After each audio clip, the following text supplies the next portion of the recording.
Well, hey, everybody. It really does feel like summer, doesn't it? These past couple of weeks, I'm so grateful for that. The Lord has provided some rain to get those brown lawns back green again. And so just grateful. Summer in the Northwoods. What an awesome delight that is. If you were with us this past Sunday, we kept going in Matthew 22, looked at one of the really more famous passages in the Bible. Us Christian churches talk about it a lot. Jesus is asked by one of the Pharisees or teachers of the law, what is the greatest commandment? In these first 5 books of this book that's called the law, which commandment out of Moses's 613 is the most important? What do we really need to get serious about? And Jesus answers that so well. He says, love the Lord your God with all of your heart and with all your soul and with all your mind. This is the first and greatest commandment. We talked about how that pointed back to the Shema, which is in Deuteronomy 6. And then Jesus said, and the second is like it, love your neighbor as yourself. And then he said a conclusion statement with it, all the law and the prophets hang on these 2 things. These 2 commandments. And that really sums it up. It's why so many churches, as part of their mission statement, you'll see the word, their goal is to love God and love others.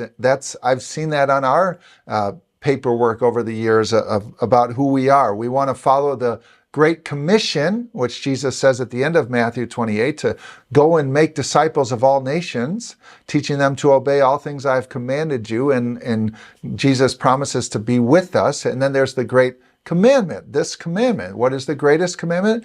To love God and love others. Love God with all of we talked Sunday, our heart, our soul, our strength, our mind. What does that look like? How are they all different? But really our landing spot was just that it's our whole person. God wants us to love him first with all of us. And then this idea of loving your neighbor as yourself. Now, again, that statement in and of itself, to love your neighbor as yourself, that's kind of an interesting sell in the world that we live in. We live in a time in human history where you have been coached and taught, and we've taught our children that, to love ourselves. There's no doubt about that. And maybe that's been there forever, but it sure seems strong today, doesn't it? And so this idea of loving yourself, I don't have to sell you on it. What we do have to talk about is loving our neighbor as much as we love ourselves.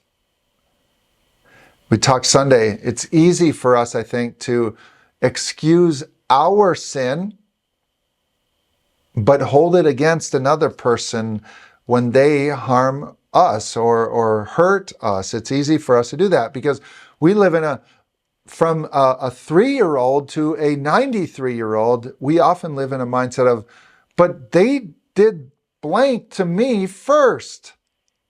Or, yeah, but they said, there's always a kind of a yeah, but, right? That's the point that I'm making here. It's easy for us to excuse our sin, but hold it against another.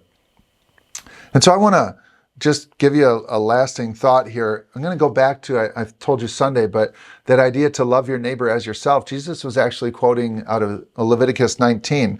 But here's the whole of what Moses writes from words from God back then in context of loving your neighbor. Do not seek revenge or bear a grudge against anyone among your people, but instead love your neighbor as yourself. That frames what I've been talking about, right? It's easy for us to hold a grudge, easy for us to blame another, easy for us to think that somebody deserves our wrath, so to speak.